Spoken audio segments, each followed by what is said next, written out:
وكفى وسلام على عباده الذين اصطفى أشهد أن لا إله إلا الله وحده لا شريك له وأشهد أن محمدا عبده ورسوله صلى الله عليه وآله وسلم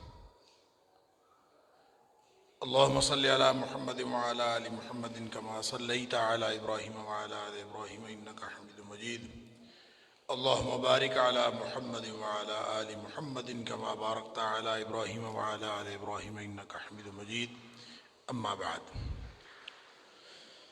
اللہ کے فضل اور اس کی توفیق سے آج 10ویں پارے کے ساتھ ہمارا قیام مکمل ہوا۔ اللہ تعالی ہم سب کی طرف سے قبول فرمائے۔ 10ویں پارے میں سورۃ الانفال جاری ہے اور اس کی آخری 35 آیات آیت نمبر 41 سے آیت نمبر 75 تک اس پارے میں شامل ہیں، اور اس کے علاوہ سورہ توبہ کی پہلی 93 آیات آیت نمبر 1 سے 93 تک وہ شامل ہیں۔ غزوہ بدر پر تبصرہ کیا گیا ہے سورۃ الانفال میں، یہ کل میں نے عرض کیا تھا، اور جہاد کے آداب بھی بتائے گئے ہیں، جہاد کا فلسفہ بھی ہے، جہاد کی ترغیب بھی ہے، اور جہاد کے فضائل بھی ہیں، اور اس میں امن اور جنگ کے اصول بھی ہیں۔ تو آیت نمبر 41 سے آیت نمبر 71 تک جو حصہ ہے، جہاں سے پارہ نمبر 10 شروع ہو رہا ہے، اس میں صلح اور جنگ کے احکام ہیں، مال غنیمت کا ذکر بھی ہے، بدر میں ابلیس کا جو کردار تھا اس کا ذکر بھی ہے، اور اسی طرح منافقین اور ابو جہل وغیرہ کا جو رویہ تھا اس کا ذکر بھی ہے۔ سورۃ الانفال کی پہلی آیت میں انفال یعنی مال غنیمت کا ذکر تھا کہ یسألونک عن الانفال، آپ سے مال غنیمت کے بارے میں پوچھتے ہیں۔ تو یہاں جو 10ویں پارے کی پہلی آیت ہے، اس میں مال غنیمت کی تقسیم کا اصول بتایا گیا ہے۔ وَاعْلَمُوا أَنَّمَا غَنِمْتُم مِّن شَيْءٍ فَأَنَّ لِلَّهِ خُمُسَهُ وَلِلرَّسُولِ، کہ جب جان رکھو جو غنیمت کا مال ہے اس کا 5واں حصہ جو ہے وہ اس کے 5 حصے ہوں گے، 4 حصے مجاہدین کے لیے اور 5واں حصہ جو ہے اللہ اور اس کے رسول صلی اللہ علیہ وسلم کے لیے، یعنی بیت المال کے لیے، اور اس کا گویا پورا اصول دے دیا۔ اور وہ پھر جو 5واں حصہ ہے وہ پھر تقسیم ہوگا وَلِذِي الْقُرْبَى وَالْيَتَامَى وَالْمَسَاكِينِ وَابْنِ السَّبِيلِ، یعنی بیت المال میں جائے گا۔ اور اسی طرح جو باقی 4 مجاہدین کے لیے ہیں اس کی بھی ابھی تقسیم کا ایک اصول نبی کریم صلی اللہ علیہ وسلم دیا، اس کے مطابق وہ تقسیم ہوتے ہیں۔ پھر اس کے علاوہ انعامات جو غزوہ بدر کے موقع پر اللہ تعالیٰ نے اہل ایمان پر کیے، اس میں اس کا ذکر پیچھے بھی آ چکا، کچھ مزید انعامات کا یہاں پر ذکر ہے۔ ایک تو انعام یہ ہوا اللہ تعالیٰ کا کہ مسلمانوں کو جو جگہ ملی وہ بلندی پر ملی، مسلمانوں کو بلندی پر جگہ ملی، ان کو ذرا پستی میں ملی۔ اسی طرح خواب میں اللہ تعالیٰ نے مسلمانوں کو دکھایا کہ کافر جو ہیں وہ تھوڑے ہیں، تاکہ مسلمانوں کی جو ہے وہ ہمت بندھے، اور حقیقت میں بھی ان کو تھوڑا ہی دکھایا۔ جب خواب میں بھی مسلمانوں نے دیکھا تو ان کو اپنے سے تھوڑے لگے، اور جب انہوں نے ویسے دیکھا تو بھی لگا کہ یہ تھوڑے ہیں، تاکہ مسلمانوں کو پوری ہمت کے ساتھ وہ لڑے۔ اور اسی طرح اللہ تعالیٰ نے کفار کو خواب میں مسلمانوں کی قلت دکھائی تاکہ وہ کہیں بھاگ نہ جائیں۔ شروع میں ان کو قلت دکھائی کہ مسلمان تھوڑے سے ہیں اور چڑھ دوڑے، اور بعد میں جب وہ بالکل جنگ جب شروع ہونے لگی ہے تو اس وقت پھر مسلمان ان کو دگنا نظر آئے۔ سورہ آل عمران کی آیت نمبر 13 کے اندر، اس کا 113 کے اندر اس کا ذکر ہے کہ پھر ان کو مسلمان اپنے سے دگنا نظر آنے لگے، اور یوں اللہ تعالیٰ نے ان کی ہمت بھی جو ہے وہ توڑ دی، اور اس طرح مسلمانوں کو اللہ تعالیٰ نے فتح عطا فرمائی۔ اس کے علاوہ آیت نمبر 45 سے آن ورڈ جو ہے وہ جہاد کے آداب کی تعلیم دی گئی ہے کہ اگر اللہ تعالیٰ کی نصرت، دیکھیں مسلمانوں کی کامیابی کی واحد وجہ اللہ کی مدد، اور اللہ کی مدد حاصل کرنے کے لیے جن چیزوں کی ضرورت ہے وہ کیا ہے؟ فرمایا سب سے پہلی ضرورت ہے فَثْبُتُوا، ثابت قدمی، ڈٹے رہو۔ یا ایھا الذین آمنوا اذا لقیتم فئۃ، جب بھی تمہارا کسی لشکر کے ساتھ آمنا سامنا ہو تو پہلا کام یہ کرنا ہے کہ ڈٹنا ہے۔ فاذکروا اللہ کثیرا لعلکم تفلحون، دوسرا ہے اللہ کا ذکر، کثرت سے ذکر الہی کرنا ہے، اس سے اللہ تعالیٰ کامیابی دیتا ہے۔ وَأَطِیعُوا اللَّهَ وَرَسُولَهُ، اللہ اور اس کے رسول صلی اللہ علیہ وسلم کی اطاعت کرنی۔ وَلَا تَنَازَعُوا، آپس میں اختلاف نہیں کرنا، اختلاف سے مسلمان امت کمزور ہو جاتی ہے، لہٰذا اختلاف نہیں کہ وَلَا تَنَازَعُوا، آپس میں اختلاف نہیں کرنا۔ فَتَفْشَلُوا وَتَذْهَبَ رِيحُكُمْ، اس طرح تم کمزور ہو جاؤ گے اور تمہاری ہوا اکھڑ جائے گی۔ وَاصْبِرُوا، اور پھر ڈٹے رہنا ہے، صبر کرنا، ان اللہ مع الصابرین، یہ یعنی اصول بتائیں کہ اللہ تعالیٰ پھر ان کے ساتھ ہے۔ پھر فرمایا کہ جو لوگ نکلے تھے غرور کرتے ہوئے ان کی طرح نہ ہو جاؤ، یعنی چاہے آپ کی طاقت زیادہ ہو، افرادی قوت زیادہ ہو اور بظاہر آپ کو کامیابی مل رہی ہو، تو بھی غرور سے اور ریاکاری سے پرہیز کرنا ہے۔ مغرور لوگوں کی اور ریاکار لوگوں کی مشابہت بھی اختیار نہ کرو۔ فرمایا وَلَا تَكُونُوا كَالَّذِينَ خَرَجُوا مِن دِيَارِهِمْ بَطَرًا وَرِئَاءَ النَّاسِ وَيَصُدُّونَ عَن سَبِيلِ اللَّهِ، جو لوگ اکڑ کے مغروری کے ساتھ اور ریاکاری کے ساتھ لوگوں کو دکھاتے ہوئے نکلے، ان کی طرح کبھی نہ ہو جاؤ۔ گویا جو متکبرین کا طریقہ ہوتا ہے اس وہ طریقہ کبھی اختیار نہ کرو۔ فتح کے اوپر متکبرین کا جشن منانے کا ایک طریقہ ہے، ایک طریقہ مسلمانوں کے جشن منانے کا ہے۔ متکبرین جو ہے وہ ناچ گانا کر کے، ڈھول ڈمکا کر کے جشن مناتے ہیں، اور جو اہل ایمان ہے وہ نوافل پڑھ کے اور اللہ کے شکرانہ ادا کر کے جشن مناتے ہیں۔ تو یہ اس طرح کی مشابہت بھی اختیار نہیں کرنی۔ پھر وَإِذْ زَيَّنَ لَهُمُ الشَّيْطَانُ أَعْمَالَهُمْ وَقَالَ لَا غَالِبَ لَكُمُ الْيَوْمَ، غزوہ بدر میں شیطان کا، ابلیس کا جو کردار ہے اس کا ذکر کیا ہے کہ اس نے ان کو ساری چیزیں بڑی خوبصورت کر کے دکھائی تھیں، اور ان کو کہا تھا کہ بالآخر کامیابی تمہاری ہے، لہذا ڈٹو۔ لیکن بالکل جب جنگ، عین میدان جنگ گرم ہوا ہے تو یہ بھاگ گیا۔ فلما تراءت الفئتان ناکص علی عقبیہ، پھر یہ ایڑیوں کے بل پیچھے بھاگا ہے، پہلے انسانی شکل میں ساتھ تھا اور پھر وہ بھاگا ہے اور کہا انی بریء منکم انی اری ما لا ترون انی اخاف اللہ، مجھے جو کچھ نظر آ رہا ہے تم نہیں دیکھ رہے، لہذا مجھے تو اللہ سے ڈر لگتا ہے۔ اور یہ کہہ کہ بھاگ گیا، وہاں عین بیچ میدان کے میدان جنگ سے فرار اختیار کر گیا۔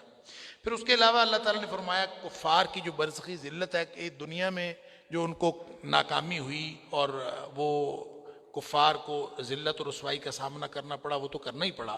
فرمایا وَلَوْ تَرَىٰ إِذْ يَتَوَفَّى الَّذِينَ كَفَرُوا الْمَلَائِكَةُ يَضْرِبُونَ وُجُوهَهُمْ وَأَدْبَارَهُمْ، کہ آپ کاش کہ وہ دیکھتے کہ جب یہ مرتے ہیں نا، ان کی موت واقع ہوتی ہے، تو اس دن فرشتے جو ہیں ان کے منہوں پر اور ان کی پشتوں پر مار رہے ہوتے، یعنی یہاں سے یہ جاتے ہیں تو ان کو مار پڑ رہی ہوتی۔ گویا اب دیکھیں انسان جب مرتا ہے تو موت سے لے کر حشر تک کا جو یہ مرحلہ حیات ہے اس کو برزخ کہتے ہیں۔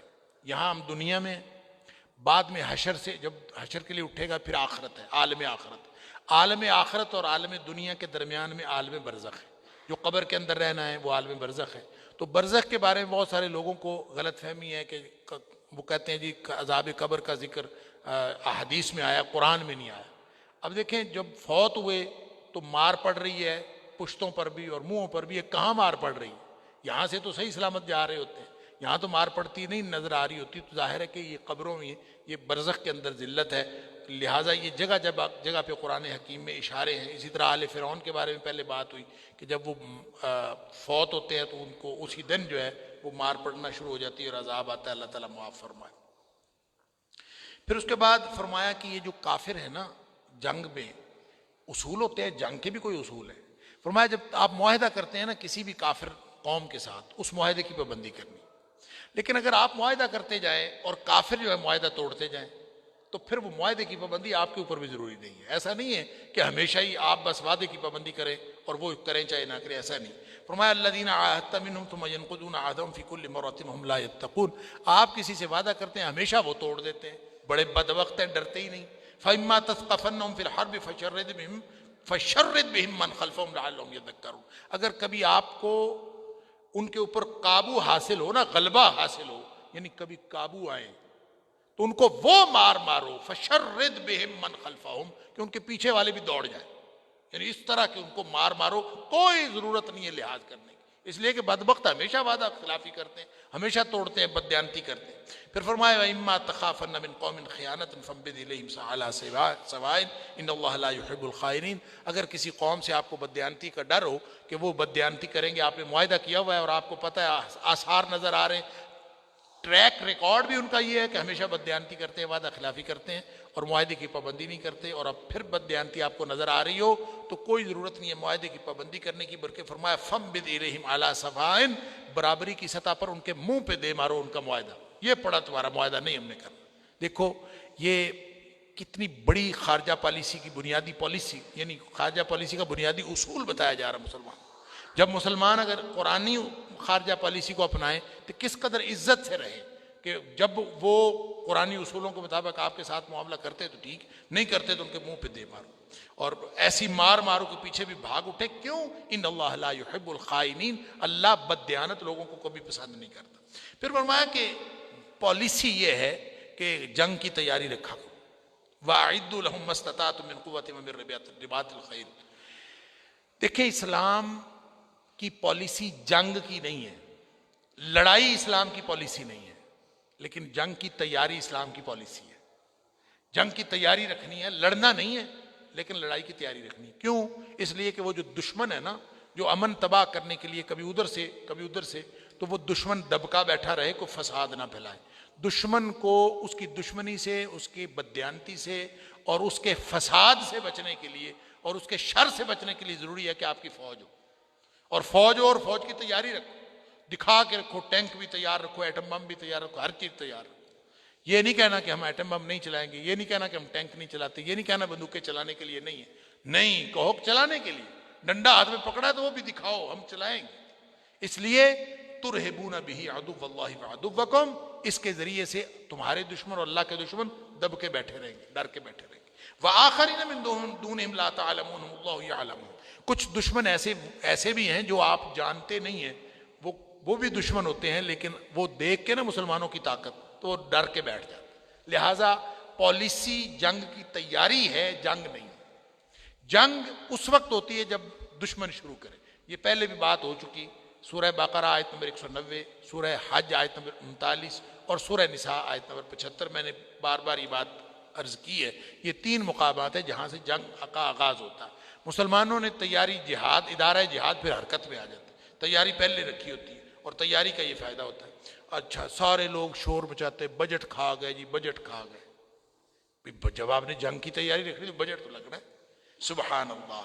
قرآن کہتا ہے وَمَا تُنْفِقُوا مِنْ شَيْءٍ فِي سَبِيلِ اللَّهِ.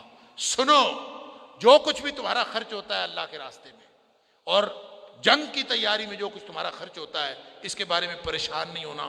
یوفا الیکم وانتم لا تظلمون. اللہ تعالیٰ پورے کا پورا تمہیں واپس لوٹا دے گا، تمہارے اوپر کوئی ظلم نہیں کیا جائے. لہٰذا خوب خرچ کرو. تم اب تک اندازہ کریں قرآن کتنی حکمت ہے اور کیا شاندار جو ہے وہ مسلمانوں کی عزت والی پالیسی ہے کہ تم تیاری رکھو اور پوری طرح تمہارا ایٹم بم پہ لگے. وہ جو حکمرانوں نے کہا کہ ہم گھاس کھا لیں گے لیکن ایٹم بم ضرور بنائیں گے. اندازہ کیجئے چاہے کسی سیکولر آدمی کے منہ سے اللہ تعالیٰ نے یہ بات نکلوائی. یہ خالص قرآنی بات کہ جو خرچ ہوتا ہے آپ کر لیں، کوئی بات نہیں. اس لیے کہ تم جو خرچ کرو گے یوفا الیکم، اللہ تعالیٰ رکھے گا نہیں، تمہارا پورا کا پورا تمہاری طرف واپس لوٹا دے گا. وانتم لا تظلمون، تمہارے اوپر کوئی ظلم نہیں کیا جائے گا. اب یہ جنگ کی تیاری، جنگ ہو گئی فرض کرے. جنگ پالیسی نہیں ہے، تیاری پالیسی رکھی.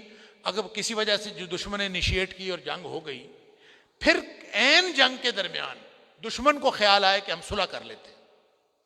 فَإِن جَنَحُوا لِلسَّلْمِ فَاجْنَحْ لَهَا. اللہ قرآن کہتا ہے عین میدان جنگ میں بھی دشمن کا انہیں صلح کرنی ہے، اسی وقت کر لو، اسی وقت صلح. فَاجْنَحْ لَهَا. وہ اگر صلح کی طرف آئے تم بھی کہو ہاں ٹھیک ہے کر لو. اچھا، اب اس میں وَتَوَكَّلَ اللَّهُ، اور اللہ پر بھروسہ رکھو. وَإِن يُرِيدُوا أَن يَخْدَعُوكَ. دیکھیں اگر آپ کو یہ ڈر ہو ان یریدوا ان یخدعوک کہ وہ تمہیں دھوکہ دینے کے لیے بھی اگر صلح کی بات کریں تو فإن حسبک اللہ، پھر بھی صلح کر لینی ہے. اگر انہوں نے دھوکے کے ساتھ بھی صلح کی بات کی ہو تو پھر بھی صلح ہے. اللہ تعالیٰ صلح میں برکت ڈال دے گا. فإن حسبک اللہ، اللہ آپ کو کافی ہو جائے گا. پھر بھی دشمن نے دھوکے کے ساتھ بھی صلح کی بات کی ہو، آپ نے پھر بھی مان لینی ہے. کیوں؟ فإن حسبک اللہ، اللہ تعالیٰ آپ کو کافی ہو جائے گا. سبحان اللہ. هو الذی ایدک بنصرہ وبالمؤمنین. اصل مدد تو اللہ کی ہے، وہی ہاتھ مضبوط کرتا ہے. پھر مومنوں کی باہمی محبت اللہ کا انعام بتایا. فرمایا کہ جو مومن آپس میں بھائی بھائی ہیں، سبحان اللہ، یہ اللہ کا انعام ہے. آپ اگر زمین بھر سونا خرچ کر لیتے نا تو آپ لوگوں کی محبت نہیں ڈال سکتے دلوں میں. یہ اللہ نے محبت ڈالی ہے دلوں میں. ولیکن اللہ الف بینہم، یہ اللہ تعالیٰ نے محبت ڈالی. اور فرمایا اے نبی مومنوں کو جہاد پر ترغیب دیا کرو، ان کو تحریض دلایا کرو، شوق دلاؤ کہ لڑا کرو. اور شوق کیا دلاؤ؟ ان کو بتاؤ کہ تم 20 ہو نا اور تمہارے مقابلے میں 200 ہو. اللہ، یا تم 100 ہو اور تمہارے مقابلے میں 1000 ہو، اللہ تعالیٰ تمہیں فتح دے دے گا اگر تم ایمان کے ساتھ لڑو، یعنی 10 گنا بڑا دشمن بھی ہو، اللہ فرماتا ہے کہ تم غالب آ جاؤ۔ پھر فرمایا الآن خفف اللہ لکم، اللہ نے بعد میں تخفیف فرما دی، اور اللہ تعالیٰ جانتا ہے کہ ان فیکم ضعفا، تمہارے اندر کمزوری ہے۔ فرمایا 10 گنا بڑی فوج سے نہیں ٹکرانا نا، تو کم از کم 2 گنا بڑی فوج سے ضرور ٹکرانا۔ فرمایا کہ تم اگر 100 ہو تو پھر 200 پہ تم غالب آ جاؤ گے۔ تو اس کا مطلب یہ ہوا، اہل علم نے لکھا ہے کہ یہ اللہ نے نصاب بتا دیا کہ اپنے سے دگنا فوج، بڑی فوج ہو اور مسلمانوں کی اتنی تیاری ہو کہ اس مقابلے میں دگنا بڑی فوج ہے تو مسلمانوں پر جہاد فرض ہو جاتا ہے، پھر یہ پیچھے نہیں ہٹ سکتے، ان کے پاس بہانا کوئی نہیں ہے اس کے بعد۔ پھر آگے اسیران بدر کا جو خاص ایک حکم ہے کہ غزوہ بدر میں جو لوگ قید ہوئے تھے، نبی کریم صلی اللہ علیہ وسلم نے فیصلہ فرمایا کہ ان کو کچھ فدیہ لے کے چھوڑ دیا جائے، جو پڑھا سکتے تھے ان کو کہا پڑھا دیں، اور جن کو باقی کو فدیہ لے کے چھوڑ دیا جائے۔ اللہ تعالیٰ نے فرمایا ما کان لنبی ان یکون له اسرى حتى یثخن فی الارض تريدون عرض الدنیا واللہ یرید الاخرہ، نبی کے لیے لائق شان نہیں کہ اس کے پاس قیدی ہوں اور وہ پھر اس کا خون نہ بہائے، یعنی ان کو مار دینا چاہیے تھا۔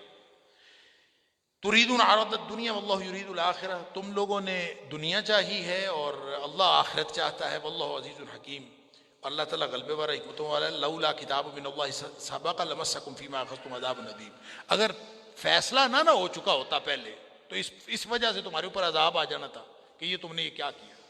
اچھا یہ بات جو ہے ذرا سمجھ لیجئے، عام طور پہ مفسرین نے اسی طرح پڑھا ہے جیسے میں نے آپ کو پڑھ کے سنائی ہے، عام طور پہ مسلمانوں نے اسی طرح سمجھا اس کو کہ فیصلہ ہو رہا تھا، حضرت عمر فاروق رضی اللہ عنہ کا تو مشورہ یہ تھا کہ ان کو مار دیا جائے، لیکن باقی سب کا مشورہ ہوا، نبی کریم صلی اللہ علیہ وسلم نے فرمایا کہ نہیں، ان کو جو ہے فدیہ لے کے چھوڑ دیا جائے، مسلمان کو ضرورت بھی تھی، چھوڑ دیا۔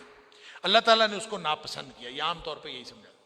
لیکن اس کے بارے میں ایک رائے ہے جو مجھے بڑی اٹریکٹ کرتی ہے، اپیل کرتی ہے، میں آپ کو بھی بتا دیتا ہوں کہ یہ جو خطاب ہے نا، یہ مسلمانوں کو ہے ہی نہیں، یہ خطاب ہے کافروں کو۔ ان کو بتایا جا رہا ہے کہ ما کان للنبی ان یکون له اسرى حتى یثخن فی الارض، نبی جو ہے وہ قیدیوں کو لازمی طور پر خون بہا دے، یہ نہیں ہوتا۔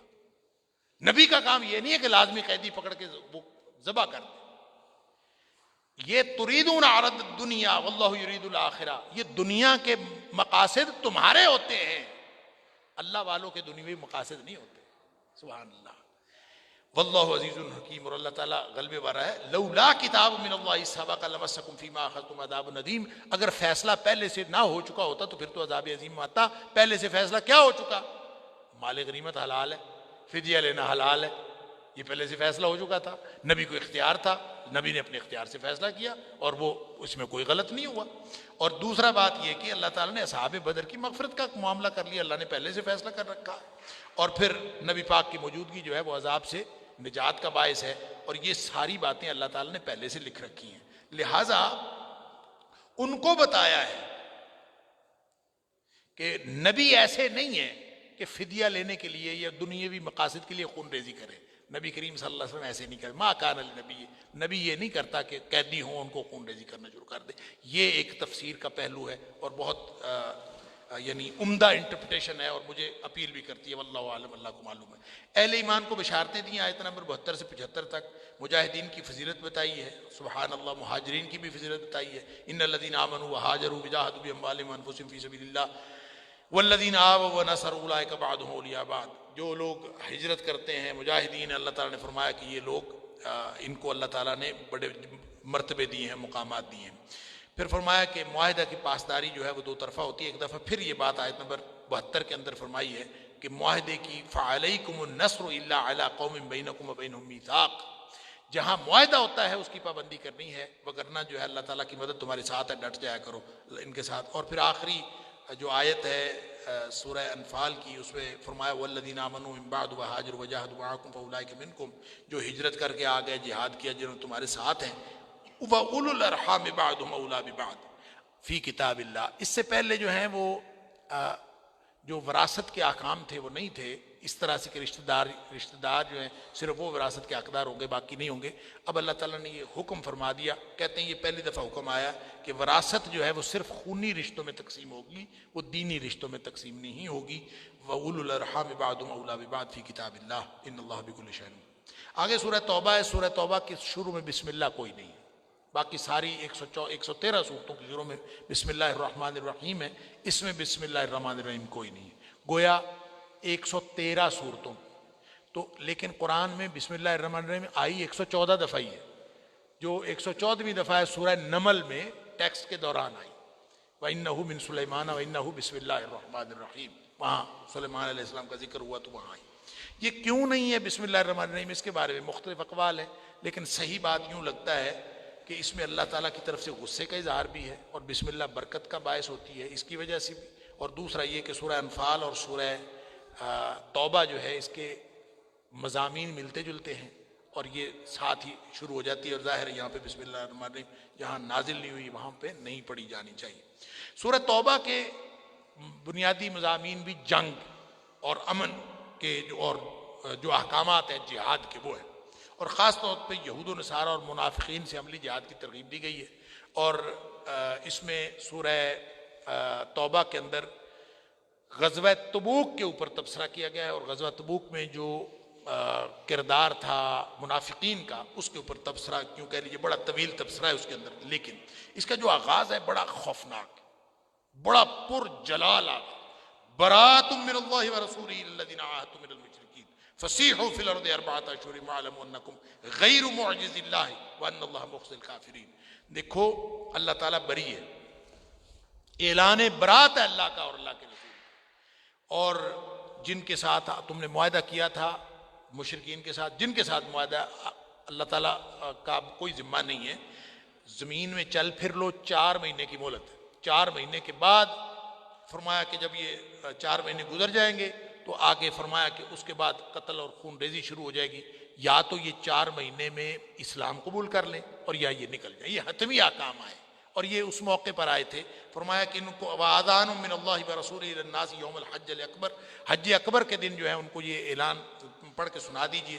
تو روایات میں آتا ہے کہ 9 ہجری میں جب حضرت ابو بکر صدیق رضی اللہ تعالیٰ عنہ امیر الحج بنائے گئے تھے اور مسلمان حج کرنے کے لیے گئے تھے حضرت ابو بکر کی قیادت میں، تو حضرت علی رضی اللہ تعالیٰ عنہ کو نبی کریم صلی اللہ علیہ وسلم نے یہ آیات دے کے بھیجا تھا، اور جا کے پڑھ کے سنا دے کہ 4 مہینے کی مہلت ہے، بس حتمی احکام آ گئے، بڑا دیکھ لیا تمہیں. اور گریجول جو جتنے ارتقائی اور ٹرانزیشنل احکام تھے وہ سارے گزر گئے. اب حتمی احکام ہے، 4 مہینے کی مہلت ہے، یا مسلمان ہو جاؤ یا حجاز چھوڑ دو، نکل جاؤ. اور یہ مہلت اور جب گزریں گے 4 مہینے فرمایا فَإِذَا انْسَلَخَ الْأَشْهُرُ الْحُرُمُ فَاقْتُلُوا الْمُشْرِكِينَ، جب یہ حرمت والے مہینے گزر گئے تو مقاتلہ شروع ہو جائے. تو وہ دن اور آج کا دن آپ جاتے ہیں نا حرم میں تو باہر ایک گیٹ آتا ہے حدود حرم کے باہر، لکھا ہوا ہوتا ہے کہ جو مسلمان ہے وہ ادھر کو جائے، غیر مسلم ادھر کو جائے. غیر مسلم حدود حرم میں داخل نہیں ہو جاتا. اس وقت سے ان کو نکالا ہوا ہے، سبحان اللہ. اور یہ صرف اعزاز اہل ایمان کا ہے کہ وہ وہاں جا سکتے ہیں. اور اس کو آیت سیف کہتے ہیں. آیت نمبر 5 جو ہے کہ جو حیث وجدتموہم، جہاں بھی مشرکوں کو پاؤ ان کو قتل کر دو. وَخُذُوهُمْ وَاحْصُرُوهُمْ وَقُعُودُوا لَهُمْ كُلَّ مَرْصَدٍ، ان کو ہر جگہ پہ گھات لگا کے پکڑو اور جہاں پہ بھی آپ ملے ان کو قتل کر دو. فَإِن تَابُوا وَأَقَامُوا الصَّلَاةَ وَآتَوُا الزَّكَاةَ، ہاں اگر توبہ کر لیں اور نماز پڑھنا شروع کر دیں اور زکوٰۃ ادا کرنا شروع کر دیں، فَخَلُّوا سَبِيلَهُمْ، پھر ان کا رستہ چھوڑ دو. سبحان اللہ، پھر تمہارے بھائی ہیں، پھر ان کا رستہ چھوڑ دو. اور پھر آیت نمبر 6 سے 24 تک معاہدہ حدیبیہ کے تناظر میں احکام ہیں. اور اسی طرح پھر فرمایا کہ یہ جو بھی معاہدہ آپ ان سے کر لیتے ہیں یہ کسی معاہدے کی پابندی نہیں کرتے. اور پھر فرمایا کہ یہ جو وَإِن نَكَثُوا أَيْمَانَهُم مِّن بَعْدِ عَهْدِهِمْ، جب یہ عہد توڑ دیتے ہیں، جب بھی عہد کرتے ہیں توڑ ڈالتے ہیں تو پھر ان کو سے لڑو. فَقَاتِلُوا أَئِمَّةَ الْكُفْرِ، ان کے ساتھ سوائے لڑائی کے اور کوئی رستہ نہیں ہے. ان کے ساتھ لہو انہم لا ایمان لہم لعلہم ینتہون، ان کا بدبختوں کی کوئی زبان نہیں ہے، کوئی معاہدہ نہیں ہے، کوئی قسم نہیں ہے لہٰذا ان کا علاج ہی صرف یہ ہے کہ جو تلوار سے کرو، فقاتلوا ائمۃ الکفر، اس طرح کے ائمہ کفر کو مار دو، لعلہم ینتہون، تاکہ یہ باز آ جائیں اس طرح کی بے ایمانیوں سے اور بدعہدیوں سے۔ پھر فرمایا کہ مشرکین عرب جو ہیں وہ فخر و ناز کرتے تھے کہ دیکھیں کعبہ ہمارے پاس ہے، ہم کعبے بھی متولی، اور کعبے کے وہ حاجیوں کو پانی پلانا اور اس طرح سے جو ہم یہ کرتے ہیں، سبحان اللہ، ما کان للمشرکین ان یعمروا مساجد اللہ شاہدین علی انفسہم بالکفر۔ فرمایا یہ جو کافر ہے نا اور مشرک ہیں، ان کے لیے لائق نہیں ہے کہ کعبے کے اندر کعبے کو آباد کریں یا اس کی آباد کاری کا اہتمام کریں، یہ کام بھی اہل ایمان کا ہے۔ یہ تو کافر ہیں اور یہ اپنے کفر پر گواہ بھی ہیں، اولئک حبطت اعمالهم فی النار هم خالدون، یہ ہمیشہ جہنم میں رہیں گے۔ انما یعمر مساجد اللہ من آمن باللہ والیوم الآخر واقام الصلاۃ وآتى الزکوٰۃ، اللہ کی مسجدیں وہ آباد کرتے ہیں جو اللہ سے ڈرتے ہیں، جو اللہ پر ایمان رکھتے ہیں، وہ اللہ کی مسجدیں۔ اجعلتم سقایۃ الحاج وعمارۃ المسجد الحرام، کیا تم نے حاجیوں کو پانی پلانا اور مسجدیں تعمیر کرنا تم نے سمجھ رکھا ہے کہ یہ جہاد اور یہ برابر ہے؟ یہ لا یستوون، یہ برابر، لا یستوون عند اللہ، یہ اللہ کے ہاں کبھی برابر نہیں ہو سکتے۔ لہٰذا اصل چیز جہاد ہے، اور جہاد اور ہجرت جو ہے فرمایا اس میں پھر محبتیں آڑے نہیں آنی چاہیے۔ یا ایھا الذین آمنوا لا تتخذوا آباءکم واخوانکم اولیاء ان استحبوا الکفر علی الایمان۔ اللہ، اے ایمان والو، تمہارے بھائی اور تمہارے باپ اگر وہ ایمان کے سامنے رکاوٹ بنتے ہیں تو ان کو چھوڑ دو۔ اللہ، اگر وہ کفر کو پسند کرتے ہیں، ایمان کے اوپر ترجیح دیتے ہیں کفر کو، تو تم ان کو چھوڑ دو، ان کو پھر اپنا باپ نہ سمجھو اور اپنا دوست نہ سمجھو۔ وَمَن يَتَوَلَّهُم مِّنكُم، پھر بھی کوئی اپنے باپ، رشتہ دار، خونی رشتہ داروں کے ساتھ جڑتا ہے کفر کے باوجود، تو فرمایا فَأُولَٰئِکَ هُمُ الظَّالِمُونَ، پھر تو وہ ظالم۔ پھر اس کے بعد آیت نمبر 24 ہے، یہ محبتوں میں اولین ترجیح کی بات ہے۔ دنیا میں ہر طرح کی محبتوں کا ذکر اللہ تعالیٰ نے فرمایا، وہ محبتیں بھی جو فطری ہوتی ہیں، جو مشروط ہوتی ہیں، جو غیر مشروط ہوتی ہیں، جو انسان کو کاروبار ہوتے ہیں، انسان کے گھر بار ہوتے ہیں، سب کا ذکر کیا۔ فرمایا دنیا کائنات کی کوئی محبت بھی اگر اللہ اور اس کے رسول صلی اللہ علیہ وسلم کی محبت سے بڑھ گئی، فَتَرَبَّصُوا حَتَّىٰ يَأْتِيَ اللَّهُ بِأَمْرِهِ، پھر بیٹھ کے انتظار کرو اللہ کا عذاب کب آتا۔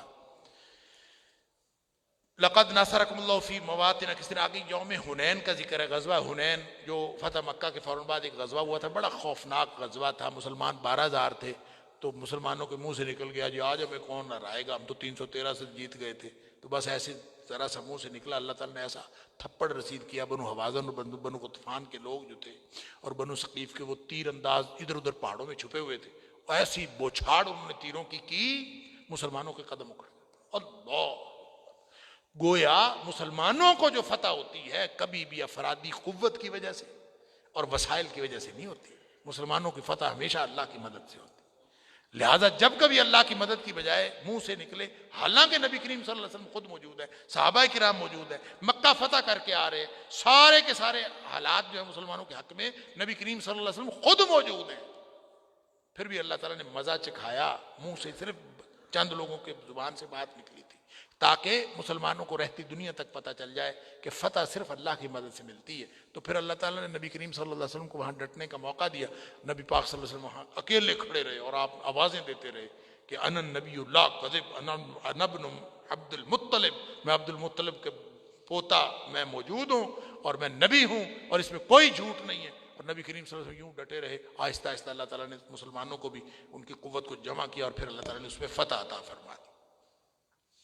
پھر اس کے بعد حتمی احکام ہے، آیت نمبر 29 سے 35 تک یہود و نصارہ سے جہاد کی بات ہے، یہود و نصارہ کا کردار بتایا ہے۔ انہوں نے تو اپنے علماء اور درویشوں کو رب بنا لیا تھا، اتخذوا احبارهم ورهبانهم اربابا من دون اللہ، انہوں نے تو اپنے درویشوں کو اور مولویوں کو رب بنایا ہوا تھا۔ یہ وہ آیت ہے جس کے بارے میں حضرت عدی بن حاتم جو پہلے عیسائی تھے بعد میں مسلمان ہو گئے رضی اللہ تعالیٰ عنہ، جب وہ ابھی عیسائی تھے تو انہوں نے آ کے نبی کریم صلی اللہ علیہ وسلم کی آیت سنی، آپ نے اس نے آ کے اعتراض کیا تھا کہ آپ نے کہا، آپ کے قرآن نے کہا کہ اتخذوا احبارهم ورهبانهم اربابا من دون اللہ، کہ انہوں نے اللہ کو چھوڑ کر رب بنا لیا اپنے مولویوں اور درویشوں کو، تو ہم نے تو رب نہیں بنایا، یہ کیسے آپ کہتے ہیں کہ رب بنایا؟ نبی کریم صلی اللہ علیہ وسلم نے فرمایا اصل میں ہوا یہ ہے کہ ان احبار اور رہبان نے، مولویوں اور درویشوں نے ان کے اوپر حلال اور حرام کے فتوے دیے ہیں، احلوا لهم الحرام وحرموا علیہم الحلال، انہوں نے حلال کو حرام کر دیا، حرام کو حلال کر دیا، فتوے اپنی مرضی سے بنا بنا کے دیے. فَاتَّبَعُوهُمْ، انہوں نے مولویوں کی باتیں مان لی ہیں، ان کے فتووں پر چلے ہیں. فرمایا ذَلِكَ عِبَادَتُهُمْ إِيَّاهُمْ، یہ ہے ان کی عبادت کرنا اور یہ ہے ان کو رب بنانا جو ان کے فتووں پر عمل کر لے. حرام حلال اللہ کا کام ہے. ما حل اللہ فی کتابہ فہو حلال وما حرم اللہ فی کتابہ فہو حرام. اللہ اکبر. اس لیے فرمایا کہ ذالک عبادتہم، یہ ہے ان کو رب بنانا. دین غالب ہونے کے لیے آیا، سیدھی سی بات. هو الذی ارسل رسولہ بالہدی ودین الحق لیظہرہ علی الدین کلہ ولو کرہ المشرکون. ساری دنیا کے مشرک جو ہے وہ اپنا پورا زور لگا لے، اللہ نے دین غالب کرنے کے لیے بھیجا ہے اور دین غالب ہو کے رہے گا. اس وقت بھی غالب ہوا، قرب قیامت سے پہلے پھر ایک دفعہ غالب ہوگا. پھر آگے مال کا ذکر ہے. فرمایا کہ یہ جو بڑے بڑے جو احبار اور رہبان ہیں نا، درویش اور مولوی، یہ ایسے ناجائز مال کھاتے ہیں لوگ. لیاکلون، اصل میں تو بات یہود النصارہ کی ہو رہی ہے کہ یہود النصارہ کے جو درویش مولوی بڑے بڑے بنے ہوئے تھے وہ مال بہت کھاتے تھے. لیاکلون اموال الناس بالباطل، لوگوں کا مال کھاتے تھے، لوگوں کے مال پہ پلتے تھے. یہ الگ بات ہے کہ ہم بھی انہی طریقوں پر چل پڑے. نبی کریم صلی اللہ علیہ وسلم نے فرمایا، بخاری شریف کی حدیث ہے، لَتَتَّبِعُنَّ سُنَنَ مَنْ كَانَ قَبْلَكُمْ، جو جس طرح کے طریقے پہلی امتوں نے کیے تم بھی اسی طرح سے کرو. ذراعًا بذراع وشبرًا بشبر، قدم بقدم اور بالشت ببالشت، جو کچھ انہوں نے کیا وہی حرکتیں ساری تم کرو. اور فرمایا وَلَوْ دَخَلُوا فِي جُحْرِ ضَبٍّ لَدَخَلْتُمُوهُ، اگر وہ کسی گو کے بل میں گھسے ہوں گے نا تو تم بھی گو کے بل میں گھسو گے. یعنی جو انہونی الٹی سیدھی حرکتیں انہوں نے کی ہوں گی ساری تم بھی کرو. اور کر رہے ہیں، ساری دنیا کر رہی ہے. اللہ تعالیٰ صحابی پوچھتا ہے اللہ کے رسول صلی اللہ علیہ وسلم، آپ کا خیال پہلے لوگوں سے مراد یہودی اور عیسائی ہیں؟ آپ نے فرمایا ومن، پھر اور کون ہے اگر یہودی اور عیسائی نہیں؟ گویا ان کے والے طریقے سارے تم نے اختیار کر لیے. اور احبار و رہبان مال کھاتے ہیں اور جمع کر کے رکھتے ہیں. اللہ تعالیٰ فرماتا ہے والذین یکنزون الذھب والفضہ، جو لوگ چاندی اور سونے کے جمع کر کے رکھتے ہیں، ولا ينفقون فی سبیل اللہ، اس کو اللہ کے راستے میں خرچ نہیں کرتے، فبشرهم بعذاب علیم، ان کو عذاب علیم، دردناک عذاب کی خبر دے دیجئے. قیامت والے دن یوم یحمى علیہ فی نار جہنم فتکوی بها جباہہم وجنوبہم وظہورہم، قیامت والے دن وہی سونا چاندی جو انہوں نے جمع کر کے رکھا ہوگا جہنم میں اس کو تپایا جائے گا اور ان کے منہوں کے اوپر اور ان کے پشتوں کے اوپر، ان کے پہلوؤں کے اوپر اس کے ساتھ داغا جائے گا اور کہا جائے گا ھذا ما کنزتم لانفسکم، یہ ہے وہ مال جو تم نے جمع کر کے رکھا تھا، فذوقوا ما کنتم تکنزون، اب چکھو اس کو جو تم جمع کر کے مال رکھتے تھے. اللہ اکبر. یہ بہت خوفناک بات ہے. اور نبی کریم صلی اللہ علیہ وسلم نے فرمایا کہ زکوٰۃ جب ادا کر دی جائے مال میں سے تو وہ کنز نہیں رہتی، پھر اللہ تعالیٰ اس کی وجہ سے مال پاک ہو جاتا ہے، پھر وہ کنز نہیں رہتا. اور پھر کافروں کی لڑائی کی فرمائی ان عدت الشہور عند اللہ 12 یہ جو حرمت والے مہینے ہیں یہ اللہ تعالیٰ نے شروع سے رکھے ہیں، کافر اس کا خیال نہیں رکھتے. فرمایا ہمیشہ سے اللہ تعالیٰ نے اس کو شروع سے حرمت والے 4 مہینے حرمت والے ہیں، اس کا ذکر اللہ تعالیٰ نے یہاں پر فرما دیا. منہا اربعۃ حرم، اور اگر وہ خیال رکھیں لڑائی میں اس میں لڑائی نہیں کرنی چاہیے، لیکن اگر وہ خیال نہیں رکھتے تو پھر تم بھی ان کے ساتھ لڑو. سورہ بقرہ میں نے آپ کو بتایا تھا کہ اللہ تعالیٰ نے فرمایا کہ والحرمات قصاص، حرمتوں کا بھی عدلہ بدلہ ہوتا ہے. الشہر الحرام بالشہر الحرام، حرمت والے مہینے کی حرمت حرمت والے مہینے کے بدلے میں ہوتی ہے. والحرمات قصاص، حرمتوں کا بھی عدلہ بدلہ ہوتا ہے. اور فمن اعتدى علیکم فاعتدوا علیہ بمثل ما اعتدوا علیہم، اگر وہ تم پر چڑھائی کرتے ہیں تو تم بھی ان کے اوپر چڑھائی کرو. لہٰذا یہ حرمت والے مہینے کا اگر وہ خیال نہیں کرتے تو تم بھی کرو. 4 مہینے حرمت والے، نبی کریم صلی اللہ علیہ وسلم نے اس کی وضاحت فرمائی کہ ثلاثۃ متوالیات، 3 جو ہیں وہ تو ایک تسلسل کے ساتھ ہیں، ذوالقعدہ، ذوالحجہ اور محرم، اور ایک الگ ہے رجب جو شعبان سے پہلے آتا ہے. پھر آگے غزوہ تبوک کا بیان شروع ہوتا ہے آیت نمبر 38 سے، اور یہ لمبا چلتا ہے آیت نمبر 127 تک. اور غزوہ تبوک 9 ہجری میں ہوا، جیش الاسرہ اس کو کہتے ہیں. مسلمانوں کے حالات بہت اس وقت تنگ تھے، اور اس اعتبار سے بھی کہ کھجوریں پکی ہوئی تھیں، گرمی کا موسم تھا، اور جس کو کہتے ہیں نا 13واں مہینہ، کہ پیسے شیسے بھی کوئی نہیں تھے، کچھ بھی نہیں تھا، اور کھجوروں پہ مدینے کے اندر جو ہے وہ کھجور کی فصل ہی تھی آمدنی کا ذریعہ، وہ ابھی کھجوریں اتری نہیں تھیں، اور اس دوران جنگ کے لیے جانا پڑ گیا. نبی کریم صلی اللہ علیہ وسلم نے نفیر عام کا اعلان کیا، سب چلے. اللہ! اور یہ بہت ہی مشکل معاملہ تھا کہ کس طرح سے جایا جائے. اس میں پھر منافقین ایکسپوز ہو گئے. مسلمانوں کے 4 طرز عمل سامنے آئے. کچھ تو بلا تعمل تیار ہو گئے، ٹھیک ہے جی جاتے ہیں. کچھ لوگوں نے ابتدا میں تھوڑا سا تردد کیا، سوچتے ہیں کرتے ہیں، پھر انہوں نے بھی تیاری کر لی. کچھ بیمار تھے، ضعیف تھے، سفر خرچ کوئی نہیں تھا، اور جو اپنے مسائل کی وجہ سے انہوں نے اجازت لے لی.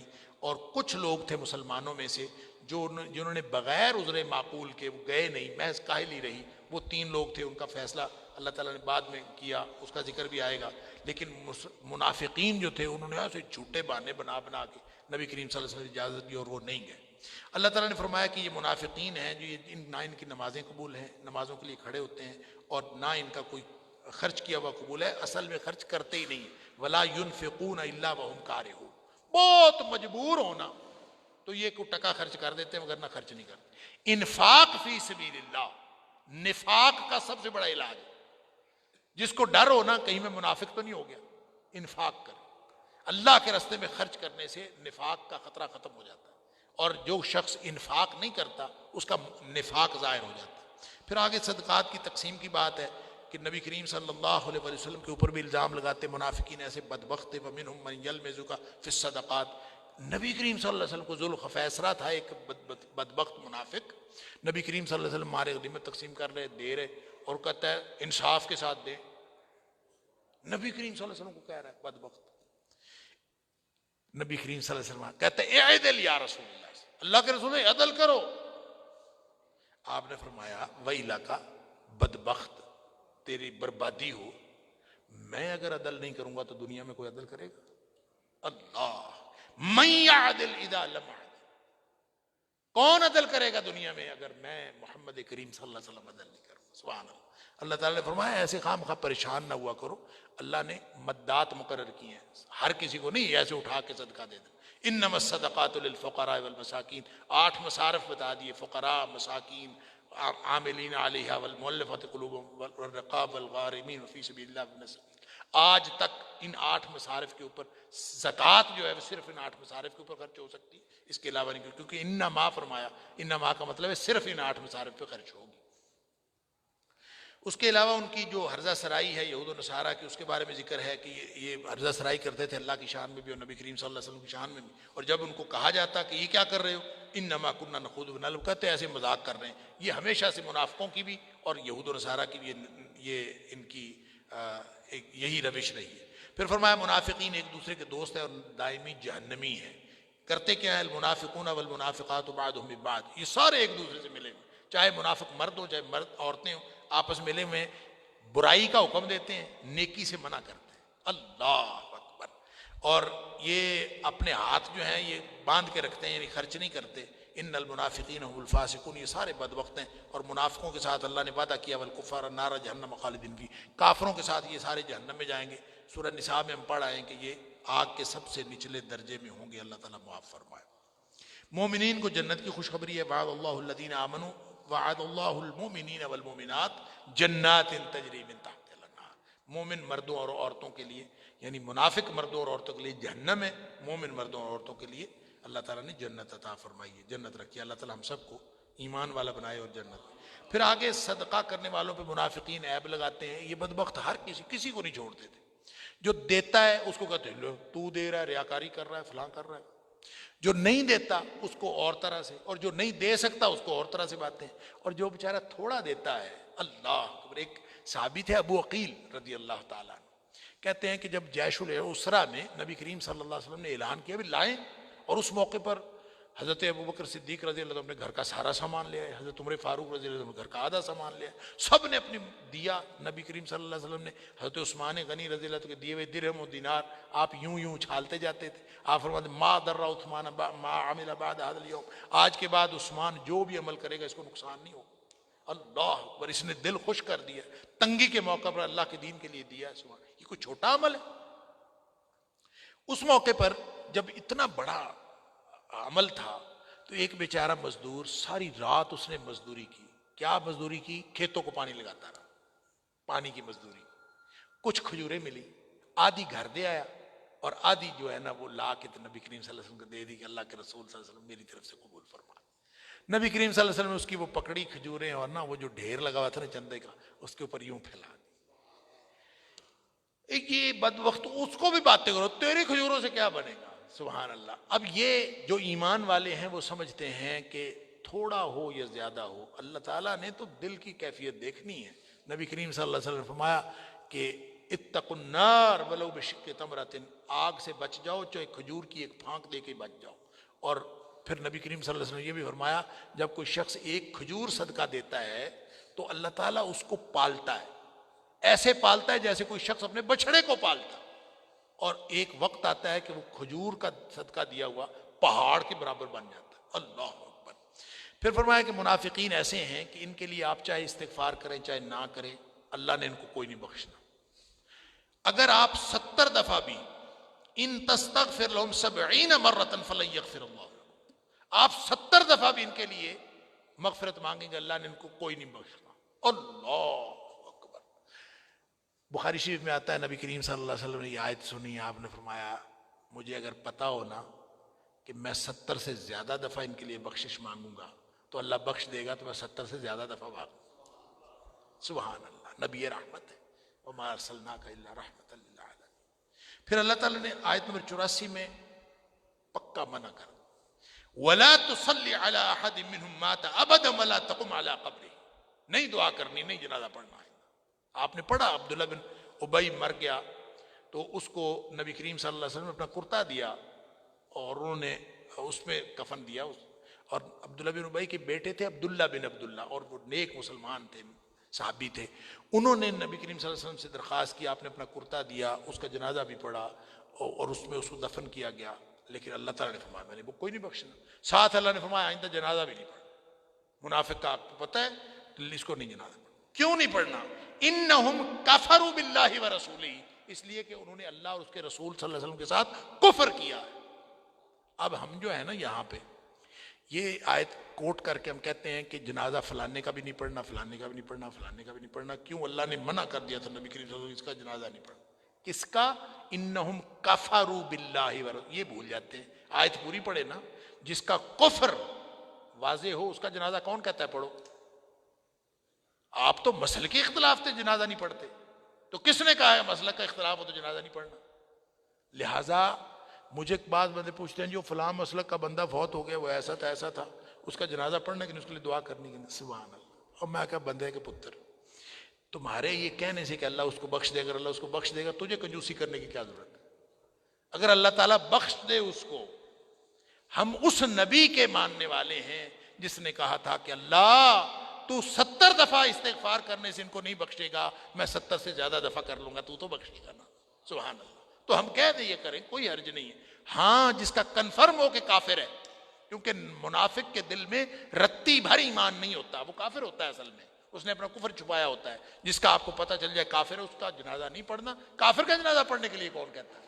لیکن جس کا یہ اس کے لیے کہا تھا وَلَا تُصَلِّ عَلَىٰ أَحَدٍ، کہ کسی کا آپ نے ان کا آئندہ جنازہ نہیں پڑھنا۔ کیوں؟ انہم کفروا باللہ ورسولہ وماتوا وہم فاسقون، اور وہ مرے بھی اسی حالت میں، جو حالت کفر میں مر گیا، مر گیا بس، اس کا معاملہ اللہ تعالیٰ کے سپرد ہے۔ اور آخر پہ فرمایا کہ کچھ مخلص مسلمان مومن جو ہے، یہ دیکھیں میں جو عرض کیا منافق ایکسپوز ہوتا ہے جہاد پر، دو جگہوں پر ایکسپوز ہوتا ہے، ایک جہاد کے موقع پر ایکسپوز ہوتا ہے اور ایک ایکسپوز ہوتا ہے انفاق کے موقع پر۔ خرچ کرنا پڑے اس کو موت پڑتی ہے، لڑائی کرنی پڑے اس کو موت پڑتی ہے، منافق ایکسپوز ہو جاتا ہے۔ مومن مخلص جب اس کو موقع ملتا ہے، انفاق کا موقع ملے، وہ ہر چیز قربان کرنے پر تیار ہو، جہاد کا موقع ملے وہ ہر چیز قربان کرنے پر۔ فرمایا کہ لیکن الرسول والذین آمنوا معہ جاہدوا باموالہم وانفسہم اولئک لهم الخیرات، جو اللہ کے رسول صلی اللہ علیہ وسلم کے ساتھ جو ایمان والے ہیں وہ تو جہاد کرتے ہیں، وہ تو لڑتے ہیں اور جو اپنا سب کچھ لگا دیتے ہیں، اولئک لهم الخیرات، ان کے لیے بھلائیاں ہیں دنیا آخرت کی، واولئک هم المفلحون، یہی کامیاب ہیں۔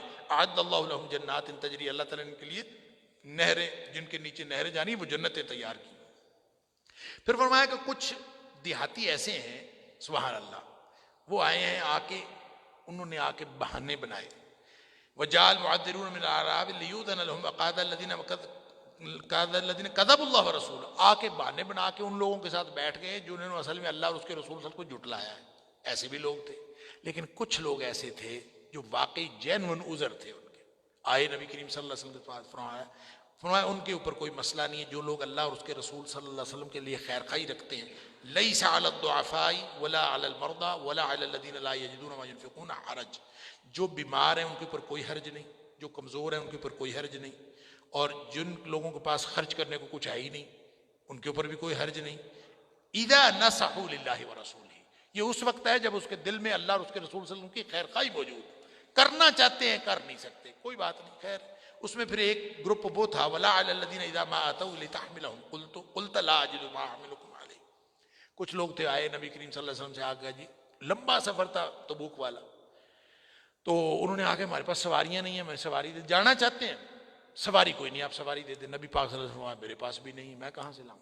قلتا، آپ نے کہا لا اجد ما احملکم علیہ، سواری کے لیے میرے پاس بھی کچھ نہیں ہے. تولوا، وہ بیچارے واپس مڑ گئے.